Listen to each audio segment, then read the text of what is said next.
자, 오늘 우리에게 주신 하나님의 말씀은 고린도전서 1장 26절에서부터 29절 말씀입니다. 설교 제목은 우리는 모두 빚진 자들입니다가 되겠습니다.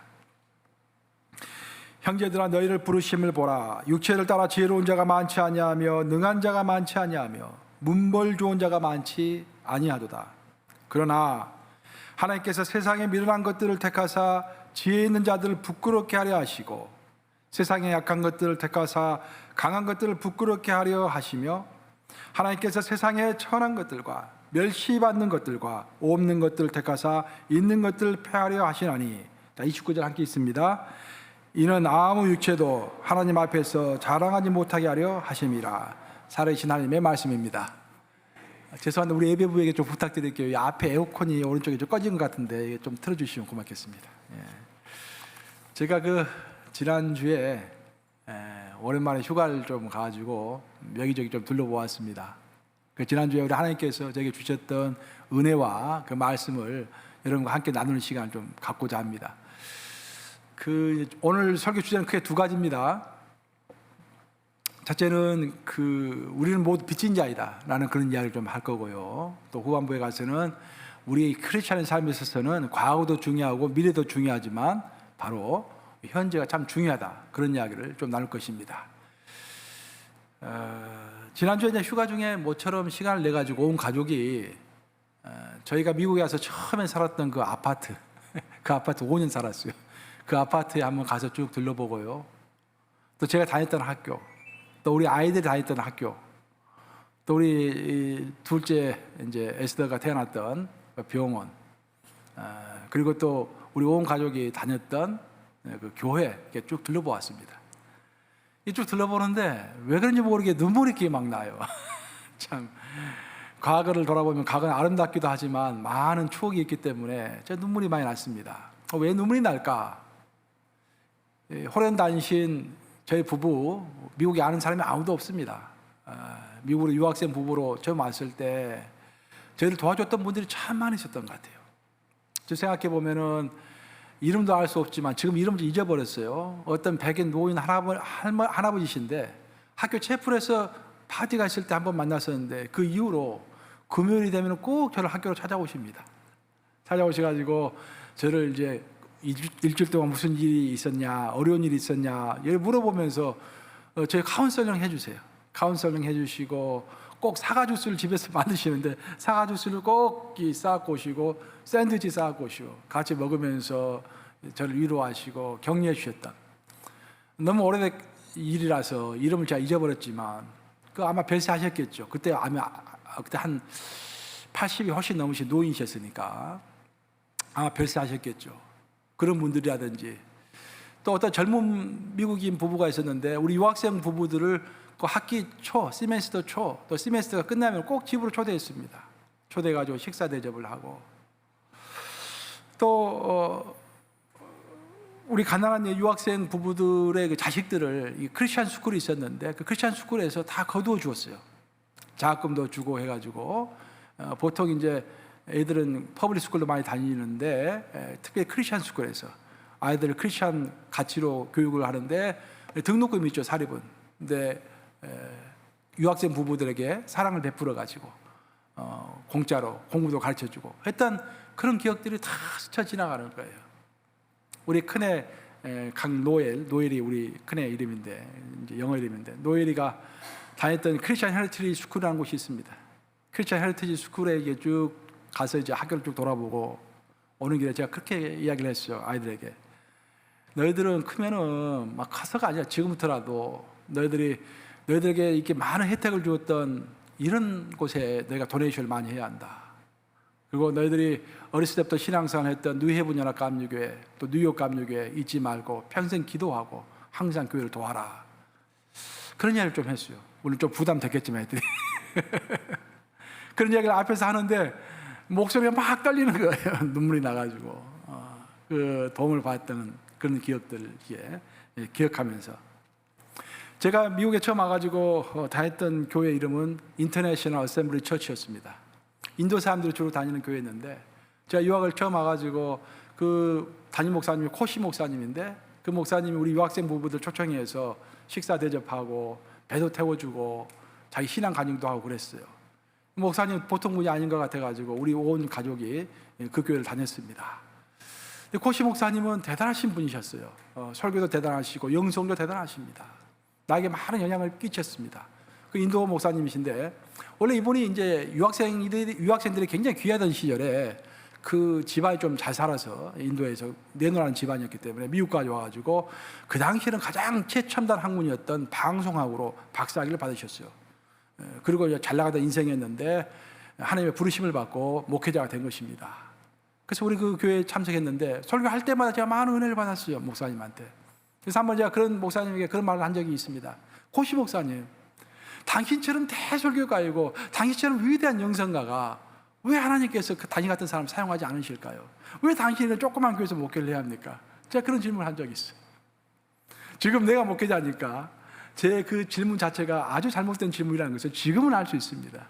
근데 그 당시에는 큰 교회에서 목회하는 것만이 성공했다고 저는 생각을 했기 때문에 왜 이런 코시 목사님 같이 대단한 설교가, 위대한 영성가가 이런 조그만 교회에서 목회를 해야 하는지 이해가 되지 않았던 것입니다. 그때 제 질문을 듣고서 빙그레 웃고 계셨던 그 코시 목사님의 그 웃음이 지금도 생각이 나요. 인터내셔널 어셈블리 처치가 교회 건물이 없어가지고 나중에 땅을 구입하고 교회 건물을 짓기 시작했습니다. 조감도가 나왔는데 돈이 없어가지고 절반만 딱 지었어요. 본당하고 사무실만 지은 것입니다. 교육관을 짓지 못했어요. 그리고 돈이 모아지면 금방 교육관을 지을 것이다 라고 우리가 이렇게 생각을 했어요.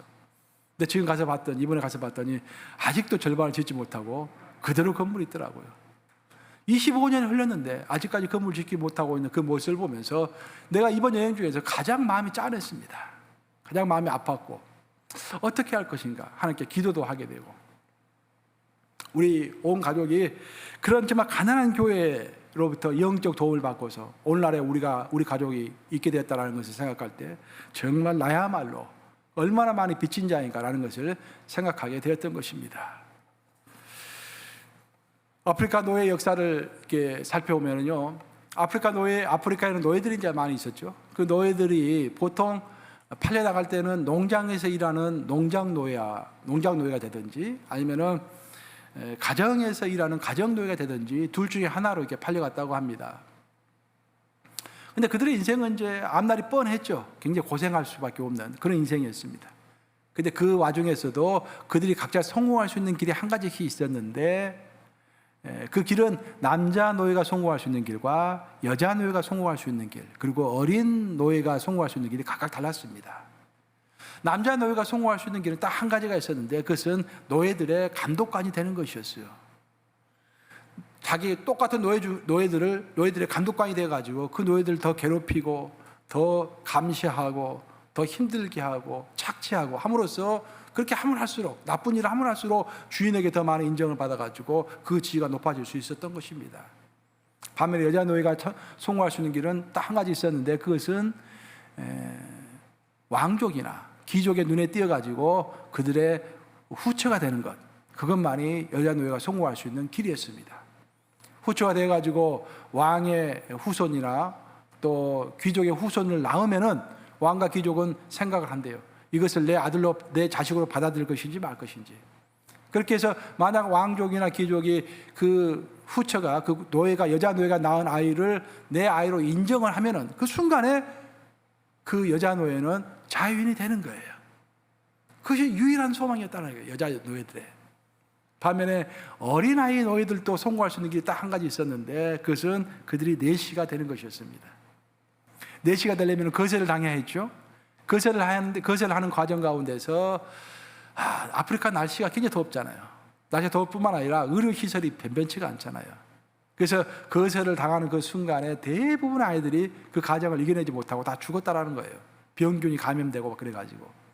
근데 그런 어려운 환경 가운데서도 몇몇은 살아남는 거예요. 한 100명을 거세시키면 한두 명이 살아남는 거예요.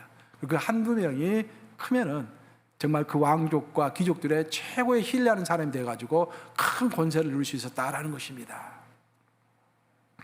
여러분들이 성경을 읽어보면은 사도행전 8장을 보시면은 에티오피아 여왕 간다게의 내시가 나오죠. 에티오피아의 여왕 간다게 내시가 여왕의 모든 재산을 관리하는 사람이었어요.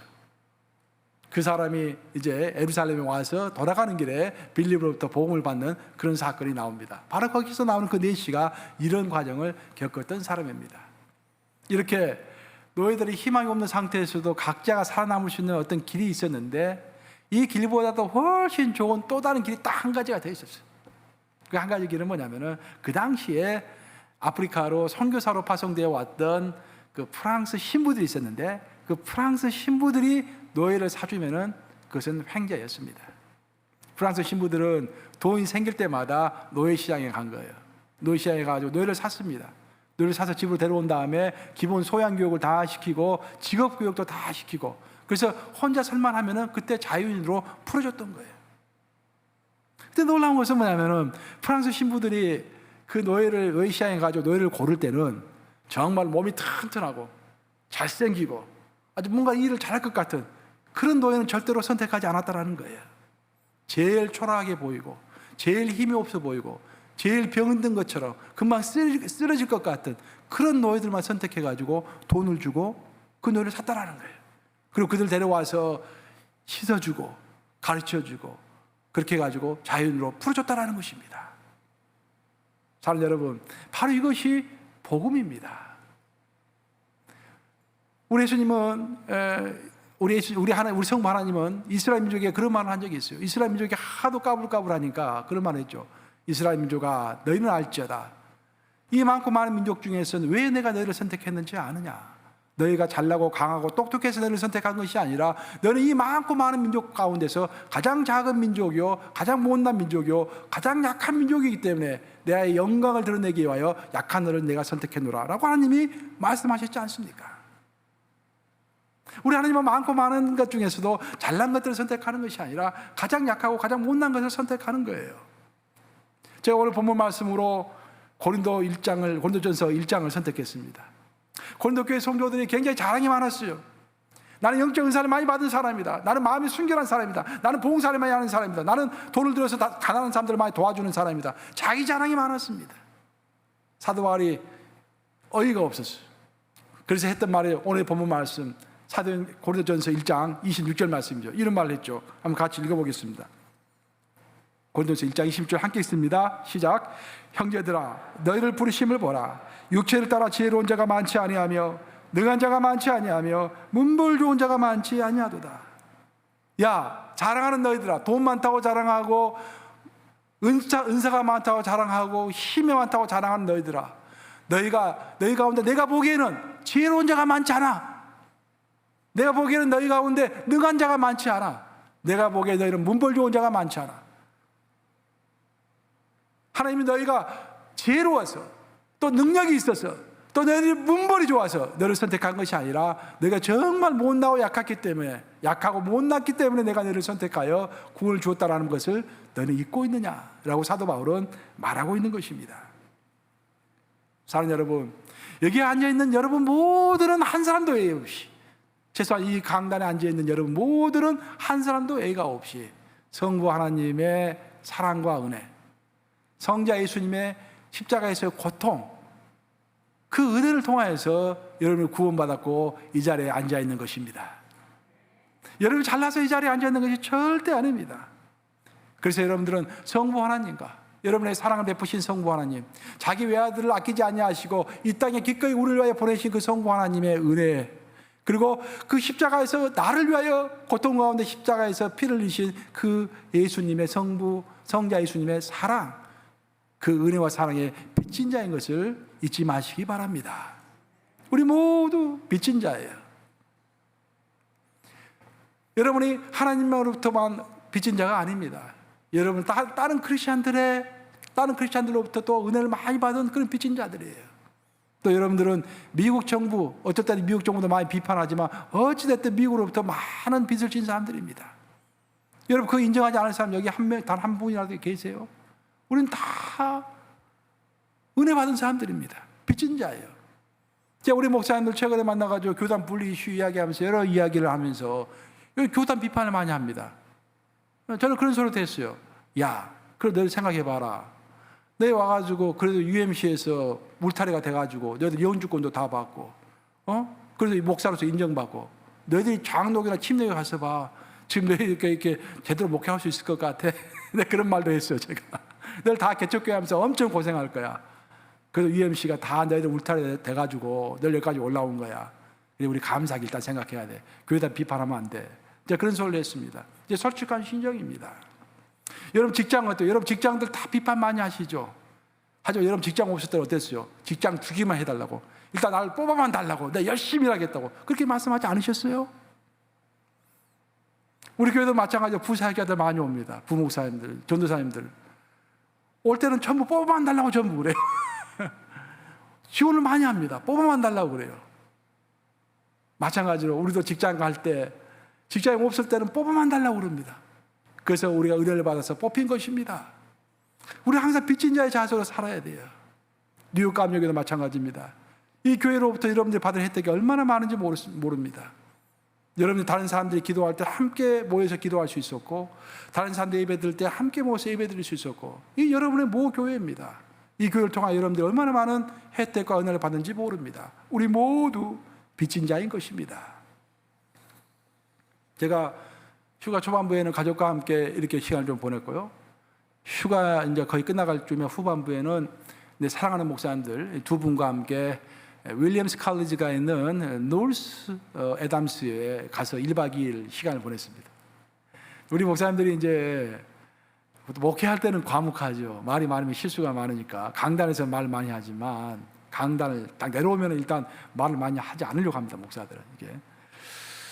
근데 이제 목사님들끼리 만나면은 수다장이 됩니다. 별의별 이야기 다 해요. 우리 목사들끼리는 이제. 근데 아침 7시에 만났어요. 이제 출발하려고. 아침 7시에 만나가지고 딱 출발하는 순간부터 그 다음날 뉴욕으로 다시 돌아오는 그 시간까지 잠깐 잠자는 시간을 제외하고는 계속 대화를 나누었어요. 우리들의 사랑과 우정, 힘든 목회, 희망찬 미래, 어려웠던 과거, 이루하신 하나님, 우리에 대하는 과거와 현재와 미래를 총 아우르는 그런 대화였습니다. 그 시간을 아주 즐거운 시간을 다 보내고 이제 집으로 돌아와서 제 새벽기도 인도하고 기도할 때 주님 앞에서 물어보았어요. 하나님, 우리 목사님들, 하나님의 종들에 대하는 하나님 기뻐하신 대화였습니까? 라고 물어보았어요. 그러면서 우리의 대화를 다시 한번 생각해 보았습니다. 근데 이런 것이 생각되더라고요. 우리가 나눴던 많은 대화들이 주로 과거에 어려웠던 것들, 그리고 미래에 어떤 좋은 일들이 있을 것이다라는 그 미래에 대한 희망, 주로 과거와 미래 가는 이야기를 많이 한 것 같아요. 반면에 현재 가는 이야기들이 많이 없었던 것 같아요. 그래서 제가 돌아서 생각해 보니까 우리 사이에 현재를 더 많이 기뻐하는 면이 없었구나라는 생각이 좀 들었던 것입니다. 성경 읽어보면은 물론 과거도 중요하고 미래도 중요하지만 우리 예수님은 상당히 현재를 중요하게 말씀하십니다. 물론 성경을 읽어보면은요, 구약을 읽어보면 구약에서의 가장 중요한 시제는 항상 미래입니다. 왜냐하면 구약 성경 전체는 창세기에서부터 말라기까지 구약에 나오는 모든 책들은 앞으로 오실 메시아를 예견하는 그런 책이기 때문에 미래의 메시아가 와야만이 성취가 되는 책이 구약이기 때문에 구약에서는 항상 미래를 중요하게 여겨요. 현재는 항상 불안전한 것이고 과거는 더 불안전한 것이고 미래 어떤 시점에 메시아께서 오시고 심판의 날에 오셔야만이 이 땅이 온전해질 것이다 라는 생각으로 항상 미래를 중요하게 생각합니다. 그래서 우리가 복음서를 읽어보면 안나 이야기가 나오죠. 안나는 미래에 오실 어느 한순간에 오실 메시아를 기다리면서 평생 성전을 떠나지 아니하고 그 성전에서 금식하며 기도했다고 성경은 언급합니다. 그것이 좋고 나쁘고를 떠나서 그 안나에게 있어서 그 현재의 하루는 미래에 있을 그 어떤 하루를 위한 그 한 점을 위한 그 미래의 한 시점을 위한 하루일 수밖에 없었어요. 안나에게서 중요한 것은 오늘이 중요한 것이 아니라 메시아가 오실 그날 미래의 그 어떤 그 한날이 중요했던 것입니다. 성경은 이렇게 미래를 중요하게 이야기하는 면도 있습니다. 반면에 성경은 또한 과거도 중요하게 이야기하죠. 성경 읽어보면 우리가 모세오경, 구약에서 가장 핵심적인 책은 모세오경이라고 이야기를 하죠. 모세가 쓴 창세, 출애굽기, 레위기, 민수기, 신명기, 이 5권의 책입니다. 이 5권의 책의 결론은 신명기예요. 그 신명기를 보면은 신명기 주제는 딱 하나입니다. Remember, 기억하라라는 거예요. 하나님 너희를 어떻게 광야에서 40년 동안 인도했고 너희가 어떤 치욕을 당했고 어떤 은혜를 받았는지를 잊지 말고 기억하라라는 것입니다. 그래서 하나님은 이스라엘 민족이 하나님께서 가르신 요단강을 건널 때 그냥 건너지 말고 요단강 한복판에 이르렀을 때 요단강 그 한복판에 있는 돌 중에서 12개를 취하라고 했습니다. 그 12개 돌을 취해서 무트로 나왔을 때 그 12개 돌을 가지고 탑을 쌓으라고 그랬어요. 그리고 그 탑을 지날 때마다 과거에 하나님께서 그 요단강을 가르쳤던 그 기적, 너희를 얼마나 사랑하시고 너희를 얼마나 인도하시기 위하여 하나님께서 강까지 가르쳤던가라는 것을 잊지 말고 하나님의 은혜를 기억하라고 그 탑을 쌓으라고 했습니다. 그러고 보면은 성경은 역시 과거도 중요하게 생각하는 것 같습니다. 하지만 우리 예수님의 시대에 보면, 신약의 시대에 보면은 우리 예수님은 무엇보다도 현재를 강조해서 말씀하십니다. 예수님은 이런 중요한 말씀하셨죠. 요한복음 11장 25절 말씀입니다. 한번 같이 읽어보겠습니다. 함께 읽습니다. 시작. 예수께서 이르시되 나는 부활이요 생명이니 나를 믿는 자는 죽어도 살겠고 라고 했습니다. 여기서 중요한 것은 시제예요. I am the resurrection and the life라고 했습니다. 나는 현재 나는 현재의 부활의 권세이고 영생의 권세다라는 거예요. 그렇기 때문에 너희가 현재 나와 동행하면 너희가 영생을 얻을 것이고 너희가 부활의 권세를 얻을 것이라는 거예요. 우리 예수님은 결코 I will be the resurrection and the life라고 말씀하지 않으셨어요. 우리 예수님은 I am the resurrection and the life라고 말씀하셨어요. 우리 예수님이 우리에게 가르쳐 주신 삶의 방식은 현재를 중요시 여기는 것입니다. 그래서 우리는 기도할 때도, 여러분 아플 때 기도할 때 내가 나을 것을 믿습니다 라고 기도하는 것보다도 내가 나음을 입었음을 예수님의 이름으로 선포합니다라는 기도가 훨씬 더 저는 성경적이라고 생각합니다. 나음을 왜 미래로 연기시킵니까? 내가 예수님의 이름을 권세를 믿고서 예수님께 기도했다고 한다면, 정성을 다해 기도했다고 한다면 나는 이미 나음을 입었다라는 것을 선포해야 할 줄로 믿습니다. 기도의 응답을 미래로 미룰 필요가 없어요. 나는 예수님의 이름으로 나았음을 선포합니다.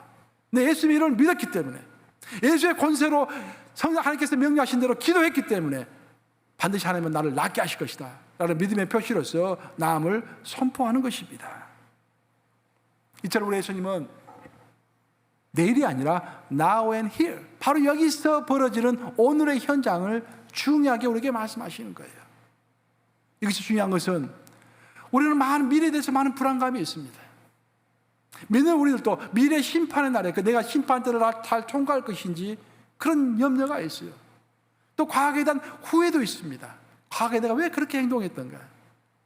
근데 여러분들 놀랍게도 내 과거의 부끄러운 것들과 미래의 불안한 것들과 두려움, 이 모든 것은 내가 현재 어떻게 하느냐에 따라서 다 해결될 수 있다는 것입니다. 내가 오늘 현재 이 순간에 살아계신 부활의 권세이요 생명의 권세가 되시는 그 하나님과 함께 동행한다고 한다면 내가 오늘 하나님과 동행함으로 인해서 미래의 두려움 다 없어지는 것이고 과거의 부끄러운 것도 다 없어질 줄로 믿습니다. 중요한 것은 내가 오늘 이 순간에 예수님과 함께 동행하고 있느냐. 그리고 그 예수님은 I am the resurrection and the life라고 말씀하셨기 때문에 바로 현재 나에게 영생도 주실 수 있고 나에게 부활도 주실 수 있고 나에게 생명도 줄 수 있는 그런 분이기 때문에 내가 오늘 영생을 확신하고 내가 오늘 부활을 그리스도 안에서 확신한다고 한다면 미래의 심판을 두려워할 이유가 아무것도 없어지는 것입니다. 반면에 내가 아무리 큰 믿음을 가지고 있다고 할지라도 오늘 내가 하나님과 동행하지 못하고 있다고 한다면 나는 불안한 거예요. 과연 내가 심판대를 통과할 수 있을 것인지 불안한 것입니다. 신학은 어찌 보면은 굉장히 앱스트랙트한 것입니다. 추상적인 거예요. 내가 믿음이 있으니까 반드시 내가 통과하겠지. 하지만 그런 추상적인 것보다도 내 마음에 확신하게 수 있는 것, 내가 바로 이 순간에 살아계신 성령님과 동행하고 있다면 그 성령님이 하나님이시고 그 하나님이 심판의 주인이시오 천국의 주인이시오 영생의 주인이시기 때문에 그 주인과 내가 오늘 여기서 함께 한다고 한다면 미래에 대해서 두려울 생각이 아무것도 두려워할 필요가 없어지는 것입니다. 제가 이번에 이제 말씀 마무리하고자 하는데요. 제가 이번에 나이아가라 폭포를 갔다 왔어요. 나이아가라 폭포에 오랜만에 갔는데 이번에 가서 그 과거에 그 보지 못했던 것들을 많이 보고 제가 돌아왔습니다. 원래 제가 이제 유학생 시절에 공부할 때는 한국에서 손님이 오면은 주로 나이아가라 폭포를 데리고 갔어요. 학교에서 한 4시간, 5시간 정도만 차 타면 갈 수 있는 곳이기 때문에 주로 이제 이 폭포를 많이 데려갔어요. 그래서 정확히 기억은 안 나지만 한 10번 정도는 나이아가라 폭포를 간 것 같아요, 제가. 근데 놀라운 것은 이번에 가서야 제대로 나이아가라 폭포를 구경했다라는 거예요. 그전에는 한국에서 손님이 오면은 항상 마음이 불안해요. 아니, 내일 시험 봐야 하는데, 내일 수업 준비하는데, 또 데리고 가야 하잖아요, 이 손님들을. 그러면 손님들을 운전해가지고 나이아가라 폭포에 가긴 가지만, 마음은 항상 공부에 있는 거예요. 학교에 있는 거예요. 나이아가라 폭포를 봐도 즐거움이 없습니다, 이게. 빨리 돌아가야 할 텐데, 그 생각밖에 없어요. 그래서 10번을 갔음에도 불구하고, 나이아가라 폭포가 제대로 어떻게 생겼는지 잘 몰랐어요. 근데 이번에 가서 처음으로 나이아가라 폭포 바로 옆에 나이아가라 폭포 공원이 있다는 것을 처음으로 알게 됐죠, 제가 이번에. 그래서 이번에야 나이아가라 폭포 공원에 가서 그 끝에서부터 끝까지 가족과 함께 쭉 걸었습니다. 그런데 참 놀랍더라고요. 왜냐하면 나이아가라 폭포 공원이 한 2, 3마일 정도 될까요? 총 합쳐가지고 쭉 걸어가면은.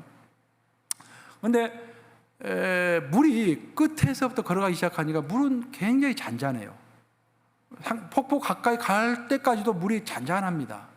근데 폭포에 이르기 한 500m 전 정도, 한 1000m 정도 될 때부터 이제 물살이 좀 강해지는 것 같아요.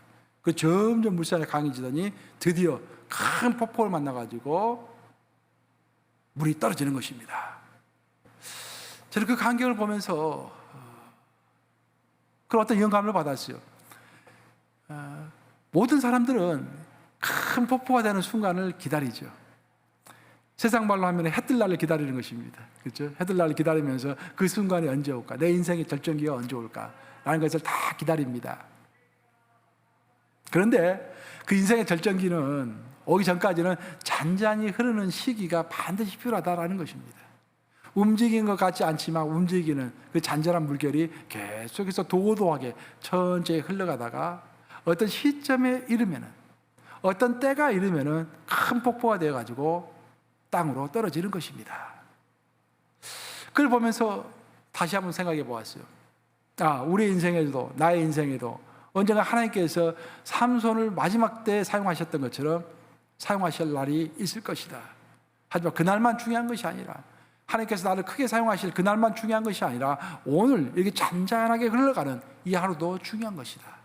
이 잔잔하게 흘러가는 이 하루가 있어야만이 결국에는 어느 시점에 이랬을 때 하나님의 때와 하나님의 방법으로 큰 폭포를 이룰 수 있는 것이 아니겠는가라는 그런 생각이 들었습니다.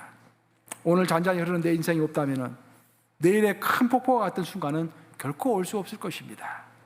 오늘 잔잔히 내가 가야 할 길을 묵묵히 감사함으로 즐겁게 걸어갈 때 위대한 미래는 자연스럽게 따라오는 것입니다. 우리의 미래를 위해서 가지고 미리 당길 필요가 어디 있겠습니까? 오늘 하나님께서 잔잔히 걸어가라고 하시면은 마치 모세를 40년 동안 광야에서 양떼를 치면서 잔잔한 인생을 살라고 했던 것처럼 우리가 오늘 하나님의 순종해서 오늘 내가 해야 할 헌신을 뒤로 미루지 않고 헌신하고, 오늘 내가 기뻐해야 할 것을 뒤로 미루지 않고 기뻐하고, 오늘 내가 감사해야 할 것을 뒤로 미루지 않고 감사하며, 내가 오늘 예배 드려야 할 것을 뒤로 미루지 않고 하나님께 예배 드리며 잔잔한 인생을 이어갈 때 하나님의 때가 되면은 그것이 모아서 큰 폭포가 될 줄로 믿습니다. 그래서 우리 그리스도인들은 과거에 얽매이지 말고 오늘 기뻐하고, 오늘 감사하고, 오늘 기도하고, 오늘 헌신하면서 잠잠 내 길을 갈 줄로 믿습니다. 이렇게 오늘의 길을 흔들림 없이 갈 때 하나님의 때 우리의 인생은 거대한 폭포와 같은 미래를 맞이할 것입니다. 부디 오늘 감사함으로 정말 빚진 자의 심정으로 충실히 살아가시는 여러분 되시기를 우리 주님의 이름으로 축복합니다.